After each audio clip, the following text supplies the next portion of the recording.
Salve galera, tudo bem com vocês? Hoje estamos de volta aí com o nosso grande camarada Tomás. E aí, amigos do Crítica Jurídica, tudo certo? Hoje a gente está aqui reunido para fazer uma conversa com vocês sobre as nossas impressões depois de passado esse segundo turno, comentar também um pouquinho sobre o que a gente acha e espera dessas movimentações pedindo intervenção federal, bloqueando todas as rodovias. E por último, o silêncio da família Bolsonaro nas redes, por que eles não estão mais aparecendo e o que isso provavelmente significa, tá bem? A gente espera que vocês gostem do vídeo, se possível deixem o like e também não esqueçam dos comentários de vocês, que é sempre muito importante, tá certo? Quer começar, Tomás? Quer escolher algum deles para te começar? Qual tu quer falar? Cara, eu acho que a gente pode falar primeiro do silêncio do presidente, né? Tá, pode ser. Jair Bolsonaro, que foi o presidente aí que mais demorou a se pronunciar após a eleição. Sim. Passadas as 45 horas, se não me engano.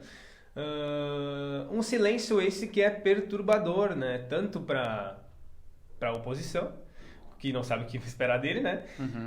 Quanto também para os seus apoiadores mais fiéis, né? Que se colocaram nas ruas e agora foram abandonados pelo capitão.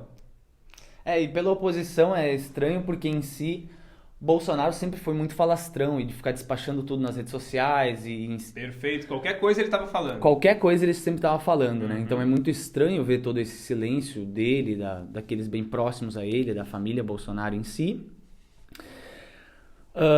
E eu também fiquei sabendo que tá tendo brigas internas da família. Ele não falou no Instagram. Tá tendo toda uma problemática. Talvez isso aconteça pela temperatura e pressão aí do segundo turno, pode ser também. Mas o fato é, eles estão num silêncio ensurdecedor. Para a oposição é difícil entender realmente isso, porque a gente sempre está acostumado com ele falando todo tipo de bobagem e qualquer coisa ele tá lá tweetando. Parece que agora ele não sei se ele tá tão chateado, abatido, ou se isso é uma peça de teatro que ele tá interpretando, pode ser também. Algum papel de teatro, quer dizer.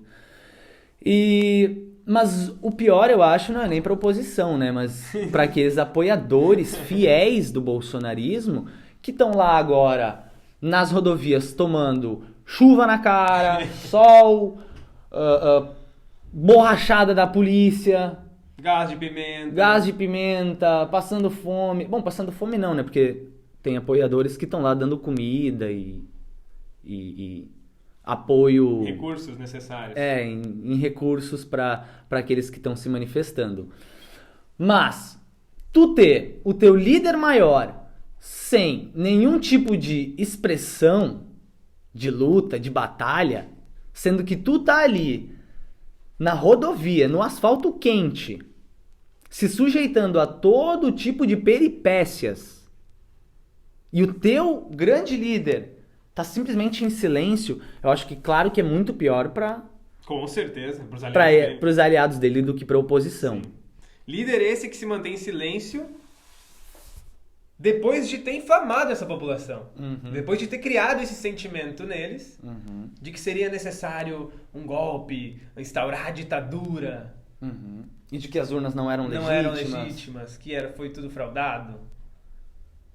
E aí agora não dá pra entender quem é que tá mais quieto nesse momento. Quem é que tá com um silêncio ensurdecedor a ponto de quase nós não conseguirmos nos escutarmos, de tão ensurdecedor que é esse silêncio.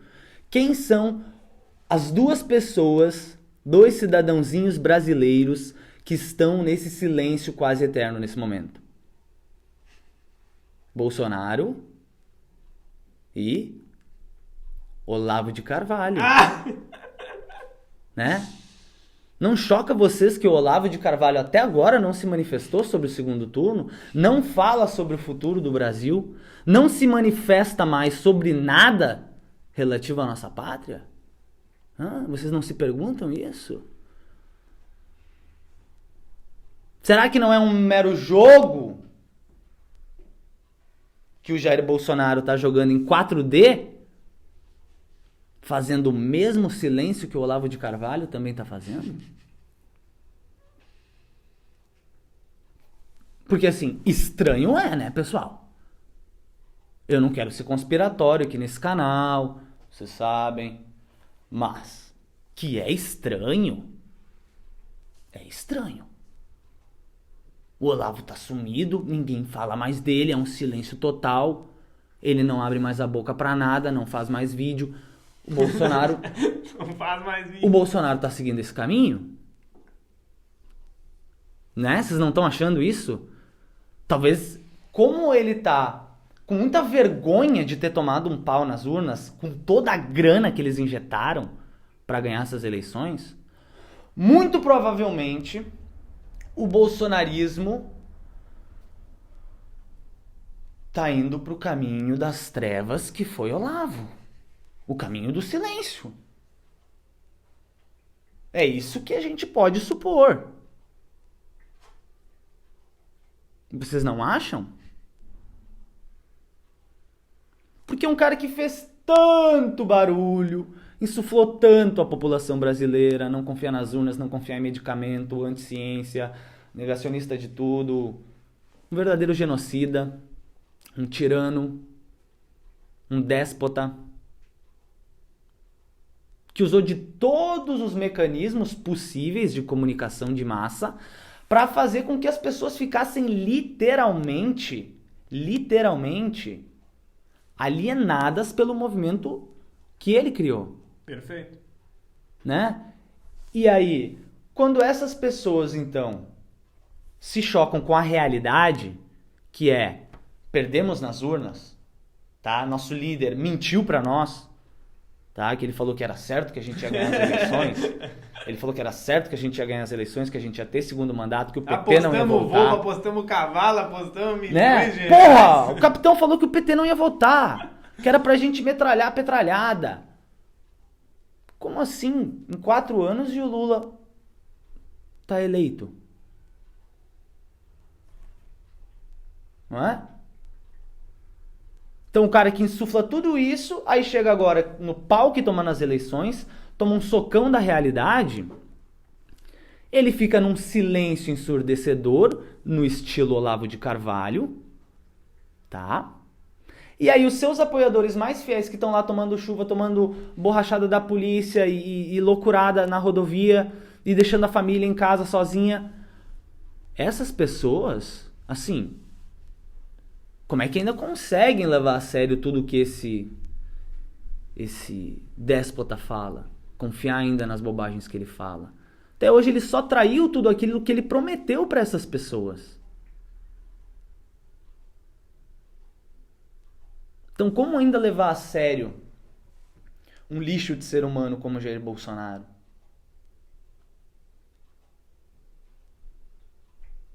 E aí agora ele tá aí nesse silêncio total. Esses manifestantes estão literalmente sem pai. Eles estão literalmente sem pai.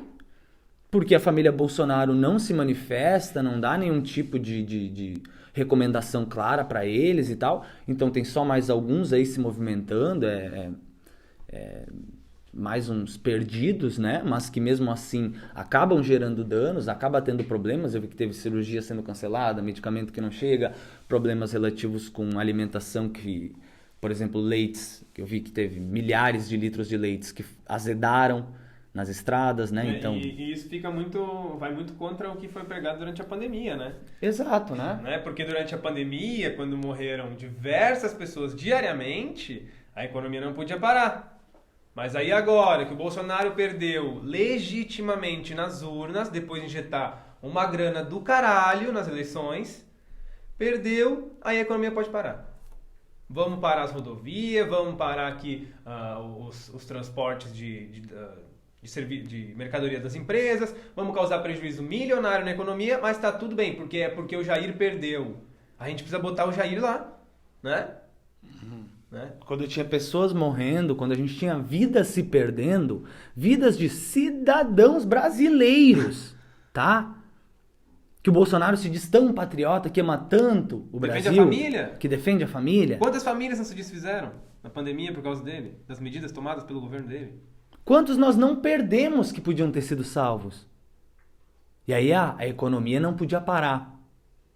E aí agora que o mimado do déspota perdeu as eleições, aí agora a economia pode parar. Ué? Como assim? Numa pandemia não podia.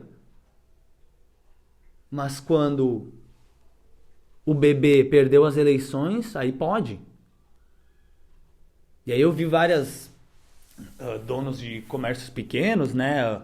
Vi uma relojoaria, inclusive, botando um baita pano na frente.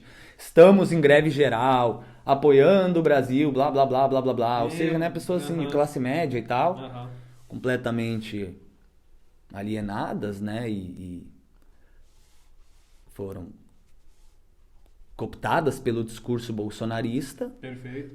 E aí, para essas pessoas é plausível tá chamando por uma greve geral, coisa que qualquer estudante mínimo que se preze do direito sabe que patrão não pode pedir greve, isso é lockout.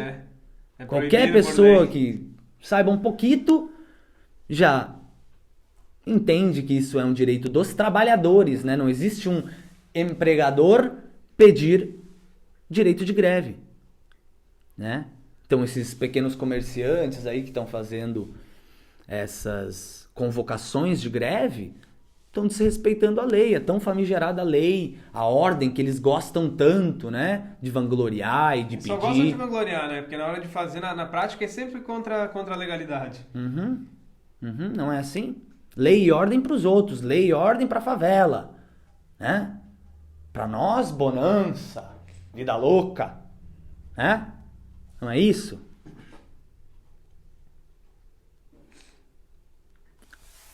O bolsonarismo em si vai ser algo que a gente vai ter que ainda explicar muito bem para todas as pessoas. Eu acho que o próximo governo Lula não pode ser um governo que deixe isso continuar se criando, tá certo?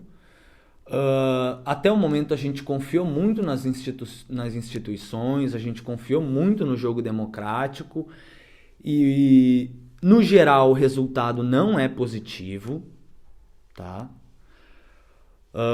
E eu acho que para lidar com essa fascistização do discurso público e com esse afloramento de bolsonaristas tendo relevância no debate público, eu acho que tem que ser feita uma verdadeira batalha, uma verdadeira intervenção do partido para que a gente consiga vencer toda essa batalha. Perfeito. Tá certo? Porque, assim, por exemplo, essas manifestações que pedem intervenção federal, eu sei que não são muitas pessoas e o dano em si não é grave, nem nada do gênero, mas a gente tem que atentar para isso que essas pessoas estão pedindo, né? As pessoas estão pedindo ditadura, as pessoas estão pedindo intervenção militar, elas estão pedindo a volta do AI-5. E se dizem contra a censura. Sim, né? Olha o quão grotesco. E essas pessoas, a gente querendo ou não é porque a gente ganha a eleição que essas pessoas vão simplesmente sumir, desaparecer, né? Fazer assim, elas... o fascismo morreu. Eu não acho que seja assim. Eu acho que o caminho é longo, é um caminho árduo, tá? E é um caminho que, tendo em vista o nosso passado e tendo em vista os erros históricos que nós mesmos cometemos, que nos levaram até aqui e nos levaram à ascensão do bolsonarismo e do fascismo brasileira, eu acho que a gente tem que se permitir errar de uma forma diferente. Será que é pedir demais? Será que eu tô sendo ingênuo? Será que eu tô sendo idiota, burro? Por pedir pra gente tentar errar diferente? Não sei se estou me fazendo entender. Em que sentido? É que às vezes parece que o caminho que a gente vai seguir, eu digo a gente daí como a hegemonia da esquerda em si, tá? Sim, Unificados. Parece que o caminho que a gente vai seguir vai ser o mesmo caminho que a gente seguiu pós 2002. Que é um caminho de confia na institucionalidade, joga mais parado e, no final das contas, a democracia vai operar de forma cooperativa, tá? De forma, de fato, democrática, vamos chamar assim. Sim. Tá? A gente já sabe aonde isso nos levou, a gente já sabe os erros que tudo isso gerou, tá? Não seria mais interessante, então, para os próximos governos, eu sei que o próximo vai ser um governo de centro, vai ser um governo centrista e que vai priorizar fazer da frente ampla a sua maior arma. Mas, pro meio do final desse governo, não seria interessante a gente tentar se permitir a errar de uma forma diferente? A errar de uma forma mais radical, mais dramática, mais intensiva? Porque a gente já sabe qual é o resultado de errar confiando nas instituições. Sim. Se a gente erra de novo fazendo isso, tá? Porque pode ser que a gente confie nas instituições e dessa vez elas tenham uma atitude completamente diferente, tá? Sim. Por exemplo, pode ser que o STF atue de uma maneira muito mais beneficente e que tenha respaldo naquilo que eles fizeram de errado e totalmente contrário ao Partido dos Trabalhadores até 2015-16, e como se eles tivessem que reverter a moeda, coisa que a gente sabe que não vai acontecer, entendeu? A gente não confia neles. Sabe? Sim. Então, por isso que eu fico me perguntando até que ponto a gente pode continuar se permitindo a errar da mesma maneira que a gente já errou e não tentar a todo custo renovar os nossos erros. Sabe? Eu não sei se eu acabei sendo muito abstrato e me perdi um pouco na análise. Peço desculpa, Eu acho tá? que só poderia identificar bem pra galera o que seria errar diferente. Errar diferente. Qual caminho teria que ser tomado nesse sentido? Errar diferente pra mim seria, por exemplo, quando tiver que lidar com bolsonarismo, a gente lidar de forma dura e não de forma conciliatória. Sim, paz e amor. É. Concordo contigo. Sabe?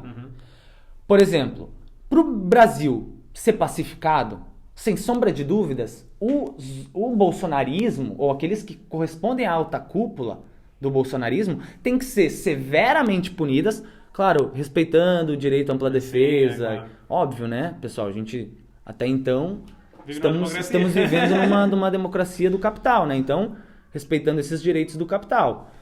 Direito à ampla defesa, né, contraditório e tudo mais, mas que sejam severamente punidos por toda a desgraça que fizeram o nosso país passar. Que sejam de fato punidos, Simples né? assim. Esse é o Exato, ponto. e que sejam de fato punidos, não é? E não lidar de uma maneira conciliatória e tudo mais. Outra questão, teria que ser feita uma campanha midiática fortíssima para o povo entender o quão antipovo o bolsonarismo é e foi. Perfeito. E o quanto o povo tá alienado, né? Pra mostrar pra eles que essa alienação é, meu Deus, é quase palpável. Então, por isso que eu também acho difícil. Os dois cenários não são cenários tão positivos assim, eu diria.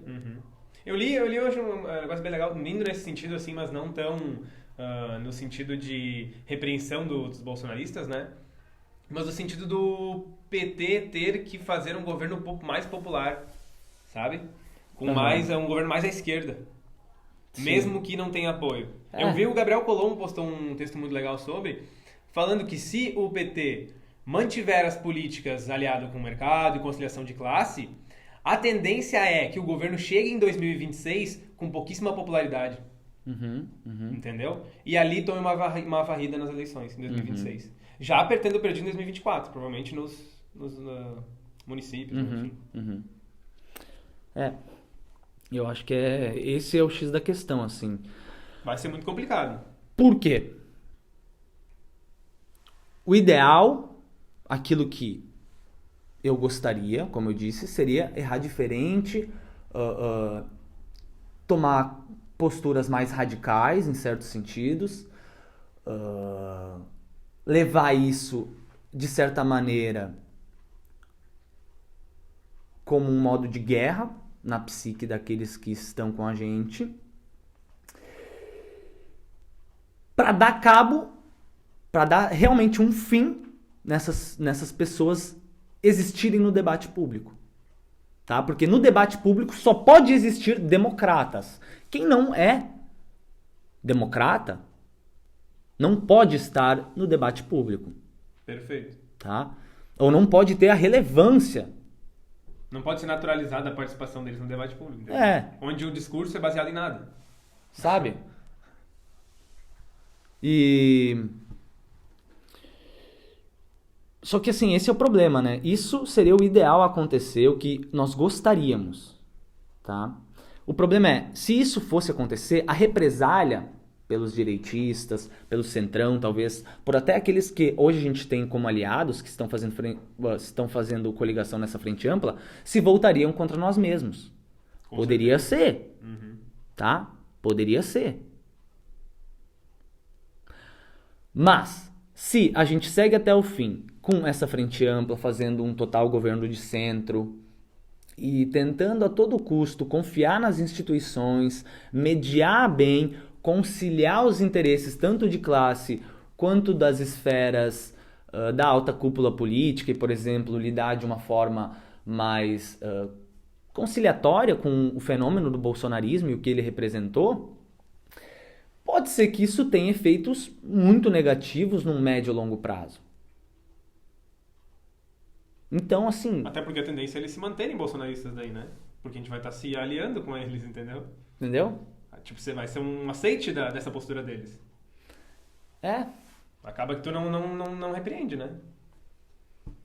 Então, assim, eu acho que é uma faca de dois gumes, entendeu? Claro, eu não duvido que aqueles que fazem parte da diretoria do Partido dos Trabalhadores, o Lula em si, cara, não duvido que eles entendam muito mais de política e devem saber o que tá fazendo, tá? Coisa que nós aqui, duas formiguinhas, não temos a noção clara. Mas também não sejamos tão ingênuos assim, né? Também não sejamos tão ingênuos assim. A gente sabe como foi os governos Lula, a gente sabe como foi os governos dos partidos trabalhadores e muito provavelmente pode ser que eles estejam insistindo na mesma fórmula de antes, tá certo? E aí a gente vai ter que pagar pra ver, né? Vai ter que pagar pra ver. O que mais tu gostaria de trazer? Gostaria de falar mais alguma coisa? Eu não sei se eu falei sobre as postagens no Facebook da família Bolsonaro. Como reduziram? Eu acho que tu não falou o número. Silêncio. Acho que tu não falou o número. Né? As postagens, então, para deixar claro pra galera aí o quão silenciado está Bolsonaro e sua família. As postagens da família, que antes no Facebook tinha uma média aí de 26 por dia, a gente está tendo agora uma média de 2 postagens por dia da família. Para vocês terem uma dimensão do silêncio da família Bolsonaro após as eleições. Aí será que é porque estão abatidos ou será que é planejado? Esse silêncio a lá Olavo de Carvalho. Olavo, muito bom. Esse silêncio a lá Olavo de Carvalho é planejado ou é um silêncio porque estão abatidos mesmo, acharam que iam de fato ganhar as eleições porque injetaram muito dinheiro e tinham muitos aliados aí que garantiam que as eleições iam ser deles? Será que é isso mesmo? Será que vão aceitar mesmo a vitória do Lula? Será que ele vai ficar no país? Será que ele vai pra fora? Já tivemos aí a Carla Zambelli indo embora. A Carla Zambelli parece que ela tá nos Estados Unidos, né? Parece que essa aí tá... E outra coisa que me chamou a atenção, ela parece que ganhou, ela foi eleita, né? Deputada. O que vai acontecer com essa mulher? Ela vai vir pra cá? Ela vai tomar posse? Ela vai ficar ser lá? caçada? Depois da perseguição armada que ocorreu ali no centro da cidade. Violência com eles, né? Bah. Vocês verem uma senhorinha dessas com uma arma correndo atrás dos outros? Vocês já viram o pessoal do MTST assim, armado, correndo atrás dos outros? Vocês já viram nós de vermelho e bandeira, armados, correndo atrás de outros militantes e manifestantes? Vocês não vão ver. Vocês não vão ver. Né? Depois é a esquerda que é baderneira, né? A esquerda que é violenta, a esquerda que é isso. É sempre, cara, é um saco, mano. É muito irritante, gente. É muito irritante, velho. Sabe? Tem que estar passando por tudo isso nessa vida, saca, mano? Como é que é possível, cara? Ainda mais esse reduto aqui que a gente vive, né? Tipo, é tanto bolsonarista falando tanta asneira num nível assim, ó, monstruoso. Sabe? Que qualquer um que tivesse um pouquinho de botar a bola no chão, tu já, opa, legal de conversar, interessante já. Sabe? Esses bolsonaristas nem sabem mais conversar. Né? Eles já vêm conflitar com a pessoa. É uma coisa de outro planeta. Eles não entendeu? querem mostrar argumentos, mostrar fatos, analisar a história. Não. Não, Deixa é eu a defender verdade o deles capitão. e ponto, entendeu? É a verdade deles e ponto, saca? É isso aí. E aí é uma coisa que me incomoda muito, porque eles ficam nessas, né? Ah, mas é porque você está com outra ideologia. E eu defendo a minha ideologia. É como se fosse uma batalha de ideologias pra esses idiotas. Olha só, vocês são tão burros, tão retardados, desculpa, isso é capacitismo. Vocês são tão idiotas que não conseguem entender que não é possível existir uma batalha, uma suposta batalha de ideologias, se ideologia só existe porque é as ideias dominantes de uma classe dominante. Não existe ideologia de uma classe que não é dominante. Vocês não podem ser tão idiota a esse ponto. Eu não posso, aqui ó, eu e o meu camarada Tommy, criar a porra de uma ideologia e a gente sair fazendo sair fazendo uma bravata ideológica, como uma guerra ideológica contra a ideologia do capitalismo. Vocês são tão ignorantes assim. Pessoal, quando se fala em ideologia, é referente às ideias dominantes. As ideias dominantes. As ideias dominantes são inseparáveis, simplesmente inseparáveis da classe dominante. Então, cara, é muito triste mesmo viver num reduto bolsonarista, porque isso acontece bastante daí nas discussões, às vezes, com conhecidos nossos e tal, de falar, ah, não, isso aqui é uma batalha ideológica. Vocês têm os conceitos ideológicos de vocês e a gente tem os nossos. A sua análise é tomada por ideologia.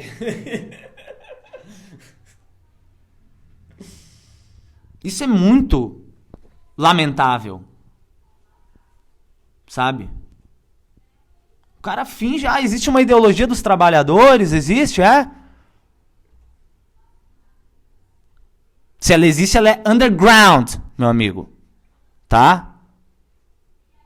Ela é reclusa. Tá? Subestimada. Ela não é dominante. Tá? É que eles têm um conceito de ideologia tipo assim, ó. Ideologia é um somatório de ideias. Conjunto de ideias, né? É um conjunto de ideias. Ideologia é um conjunto de ideias. E aí você defende esse conjunto de ideias. Cara, vocês são tão ignorantes assim? Ideologia tem a ver com ideias dominantes. Ideias dominantes. Tá? Sempre isso. E aí vocês não podem ter na cabecinha de vocês que ideologia, tá? Ideias dominantes tem a ver com comunismo. Isso é burrice num nível alarmante, tá? Isso é impossível. Entendeu? Ou tu vai me dizer que existem classes dominantes que são comunistas. Me apresente, seu safado, não existe. Isso simplesmente não existe. Não existe. Não existe. A classe dominante, ela vai defender o seu interesse de classe. Então, em hipótese alguma, ela vai ser uma classe que vai defender interesses que não sejam os dela. Interesses que sejam do trabalhador. O que pode ter uma outra exceção é pessoas que fazem parte dessa classe dominante, tá? Às vezes artistas, intelectuais, ou até às vezes um grande industrial e tal, que tem um pingo de vergonha na cara, um pingo de vontade de estudar, de conhecer Compreender a o mundo realidade. social, compreender a realidade social, né? De compreender mesmo o mundo da sociedade, pode ser que essas pessoas, ressalto de novo, exceções da classe, tá? Pode ser que esses sim aí defendam um comunismo abertamente, tenham ideias de defesa do trabalhador e tudo mais, mas no bloco de classe, tá? Continua sendo perpetuada as ideias dominantes. Tá bem? Eu realmente, assim, me choca quando eu tenho que ver bolsonarista defendendo que eles estão numa guerra ideológica contra comunismo, petismo. Vai esperar o quê Comunismo, dessas sim. pessoas que consideram o PT comunista, né? Entendeu? Sabe, cara. O quão burro não é isso, né, O quão cara? burro, não é? Meu. Aí esses caras são normalizados no discurso, eles podem sentar na mesa como iguais, Aham. entende? Sim. Não tem como, não pode ser permitido. Não uma coisa pode ser dessa. permitido, entendeu? Se assim, ó. Se o PT é comunista, então assim, eu sou o Santa Claus. Eu sou o coelho da Páscoa. Entendeu? Eu sou o Jesus Christ. Posso ser qualquer coisa também daí. Saca? Tem que ter honestidade intelectual, tem que saber o que tá falando antes de falar. Tá? E aí, por exemplo, esse negócio de ficar achando que é uma batalha ideológica, cara, isso não tem não tem lastro na nossa realidade. Não tem lastro. É como tá, então beleza. As ideias dominantes são comunistas, por acaso? Eu não sabia.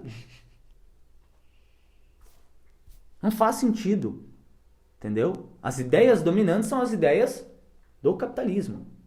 Ponto e acabou. Se tu quer ser antissistêmico, lutar contra o sistema, como o discurso do Bolsonaro muitas vezes fez alusão, tu tem que ser então anticapitalista. Perfeito. Tá? Seria isso? Já deve estar ficando longo. Tá ficando longo, acho. Eu já fiquei me enrolando aí, abstraindo e tal. Enfim, um abraço pessoal, espero que vocês tenham gostado do vídeo de hoje. Vamos esperar pelos desdobramentos aí também da família Bolsonaro, né? Ver se eles falam alguma coisa, se eles decidem se eles vão aceitar as eleições, se não vão aceitar, se as manifestações vão continuar. A gente ainda vai trazer mais aí algumas conversas sobre as brigas internas também que tá rolando da família Bolsonaro, sobre mais algumas impressões relativas a essas eleições de 2022, também sobre se vai acontecer ou não a continuidade dessas manifestações golpistas, a gente vai ter que ver o desenrolar dessa história. Mas por hoje seria isso, a gente espera que vocês tenham gostado, se possível deixem o like e os comentários de vocês aí embaixo, tá bem?